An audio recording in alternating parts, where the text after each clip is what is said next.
This segment is brought to you by Waits and Downer, attorneys at law.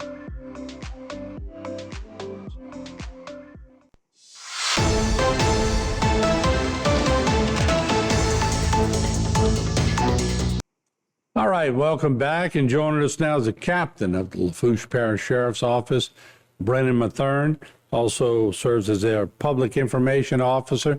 Good to see you, Captain. How are you today? I'm doing fine, Martin. How are you? Thank you. I appreciate it. Doing good. So let's start off with y'all had a shooting incident which took place in Thibodaux, and y'all arrested a gray man. Can you bring us up to speed on that one? Yes, sir. Well, this is the shooting incident that we kind of described last week. This took place on July 15th in the evening around 6:20 p.m. Once the deputies arrived, that they had learned that the victim, who was identified as 56-year-old Vincent Joseph of Thibodaux, was in a vehicle on Lassang Road when someone opened fire on him. He drove away, presumably to try to get away from the gunman, and ended up crashing into a tree at the intersection of LA 308 and LA 3185 in Thibodaux. He was transported to a hospital and later pronounced dead. So the detectives then took over the investigation, and they developed 25-year-old Kayvon Woodside as the suspect in the shooting. They obtained a warrant for his arrest for second-degree murder and possession of a firearm by a convicted felon. And 2 days after the shooting, on July 17th, with the assistance of deputies from there and on your side of things, Martin, in Terrebonne Parish, Woodside was taken into custody. He was booked in Terrebonne and later transferred to Lafourche. His bail is set at $600,000 for these crimes, again charged with second-degree murder and possession of a firearm by a convicted felon. Yeah. How do y'all work that, once again, for the public, when y'all have a shooting or an incident in Thibodaux and then you have to come into Terrebonne Parish? How do y'all work that? Yeah, well, thankfully, we have a great working relationship with all of our local agencies, and I think the public just assumes that that's always the case, but it's actually kind of rare when you look at other agencies across the country, even across the state. I mean, I've heard, we work really well, for example, with our DA's office, and there's some areas where the DA and sheriff don't talk to each other. So right. It is unusual that we have such a great working relationship with local agencies. For example, this incident occurred in Thibodaux. We had the Thibodaux City Marshal's Office assisted us with the investigation, along with the Assumption Parish Sheriff's Office. Thibodaux Police assisted us on the investigation and responding to the incident. And Louisiana State Police actually worked the crash that Joseph was involved in at the after the shooting. So it was already a multi-agency investigation and incident. And then with the individual being identified as someone who would be in Terrebonne Parish, we worked with authorities at the Terrebonne Parish Sheriff's Office once we had the warrant, to be able to locate Woodside, and of course we accompanied them in assisting them in getting them into custody. And really, it's just like you said, it's a matter of jurisdiction. You know, when you're crossing parish lines, maybe to do some shopping or something, I mean, we don't really think twice about it. People just go where they need to go. If you're going from Raceland to Houma, for example, you don't think about it. But when you're committing a crime and when you're wanted in one parish versus another, well, now you have to get other jurisdictions involved, because we can't simply cross parish lines and begin, enforcing the law in those jurisdictions. While we are certainly, under the ability to do so under the governor, the reality is that we certainly adhere to those jurisdictions and make sure that we cooperate with those jurisdictions. Let me ask you something while I got you on this, and it's curious, and I know the audience will like it. If you are pursuing a suspect and he's going to cross into Terrebonne Parish, and your officers naturally have to have two hands behind the wheel if they go on high speed pursuing, do you have to make contact, or can you do it once the stop is made? So it's a combination of those things. Ultimately, our officers are that are in pursuit of a suspect. They're worried about that aspect of things. But that's why we have our communications deputies and our dispatchers. They are able to let those jurisdictions know when we have an incident that is crossing those lines. And in fact, they usually let them know well in advance if they can. And typically, they will join in or be ready to join in as soon as it does cross jurisdictions. If we're talking about state highways, Louisiana State Police is already usually involved, and our officers will continue the pursuit as long as we need to. That's good information, and I knew you would have the answer to it. Let's take a break. We'll come back. We'll talk about an auto theft, and then I want to talk about your assistance in a 105-year birthday. So we'll take a short break. We'll be back with the captain of Lafourche Parish, Brendan Mathern, right after the break. Don't go away. This segment was brought to you by Waits and Downer, attorneys at law.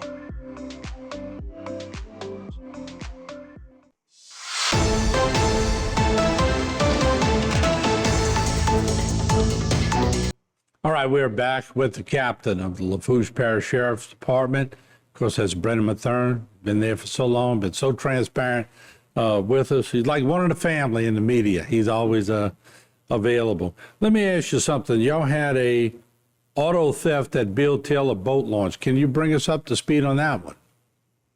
Yes, sir. We had a white Chevy truck that was stolen from the Bill Taylor boat launch. And, I know that people, it's definitely one of those things that we concentrate on and we want to get to the bottom of because, a lot of people park and leave vehicles at a boat launch all the time. And, typically hooked up to a trailer after they launch their boat. So we want people to feel secure when they do that. It should be noted that this vehicle was not launched up to a boat, and it was parked significantly further away, from what I understand, from where boats and trucks and trailers typically park. But with that said, we're still investigating this auto theft, and we did release a picture of the suspects this morning. It is believed that the suspects rode in on this ATV, and that one of them did exit the ATV while the other one drove away on the ATV. One of these suspects actually stole the white truck that we're talking about. So again, it's not a great picture, but we're hoping maybe a combination of the vehicle, and these two individuals, just some picture of it. Maybe it'll ring true for some people, and someone will recognize something involved in there, or maybe they saw something earlier in the evening with these two individuals sort of matching that similar description or what they were wearing, and we're hoping that someone can provide some information. As always, you can submit tips anonymously to Bayou Region Crime Stoppers at 1-800-743-7433. You can do so on the website at crimestoppersbr.org, or the most popular way is our Bayou Tips mobile app. You could submit the information there, and if this leads to a felony arrest, it can be up to worth up to $1,000 in cash. Let me ask you on that shot again, Jay, if we could bring that up again. Is it my imagination? We're definitely talking young in the back, but could that be a female in the back of that four-wheel?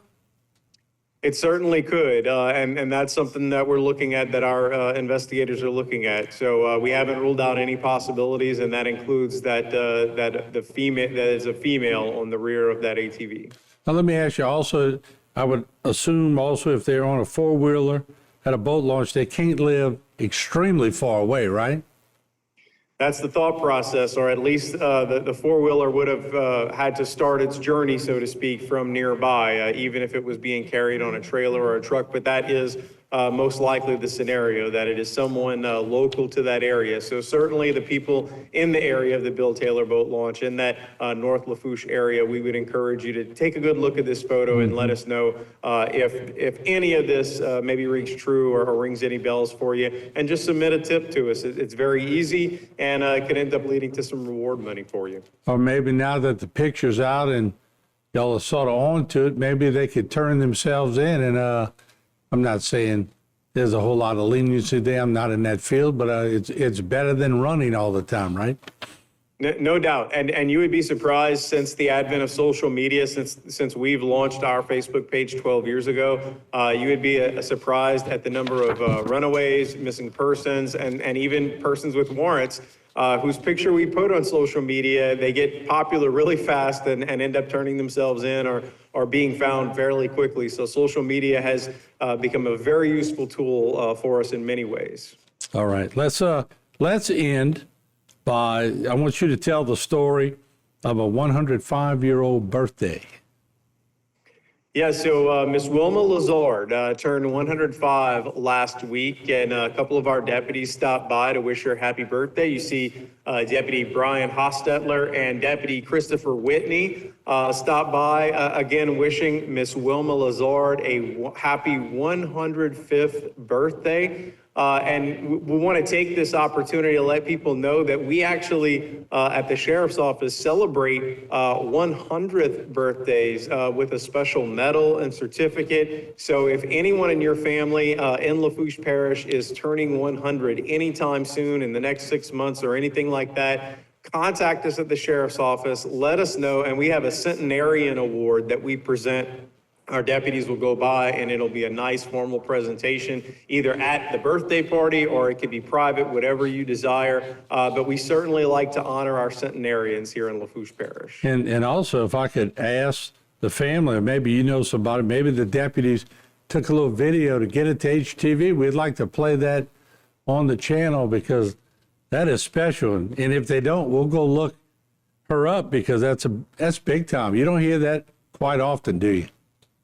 No, especially, it's very rare that we hand out those centenarian awards. So it's even it's even rarer that we have someone past that we're honoring and that lets us know to be able to go out and celebrate. But man, 105 years young in this case. Congratulations to Miss Wilma Lazard, and we wish her the best of health. Smiling more, the deputies are smiling more than her. They're more excited. Well, she's giving them something to look forward to, Martin. Yeah, I tell you what, that's a milestone when you think about it. When people would get to be 90, when I was young, I would go, wow, now you're hearing more and more the 100 years, and that's a good thing. And so you're going to make it to 100, right, Captain? Oh, God willing, we'll see. But I tell you what, I would like to, if I had an opportunity to interview Miss Lazard, I wouldn't want to know her secret. All these people live into 100 plus. I would like to know, and it's usually something crazy like they eat fried bread every day, something that would be completely against all of our health standards today, right, Martin? Or they drink a highball. I've heard that so many times over the years, and I'm not saying that Miss Lazard drinks. I'm just saying a lot of them I've interviewed have told me it's a highball. And I'm going, okay, whatever you say. Good to see you as always, Captain, and we appreciate you joining us. And thank you so much. Until next time. All right, Martin. Thank you. All right. Once again, the captain of the Lafourche Parish Sheriff's Department. And we'll take a short break. We'll be back with more right here on HTV. Don't go away. This segment was brought to you by Cardiovascular Institute of the South, providing our patients the highest quality cardiovascular care available.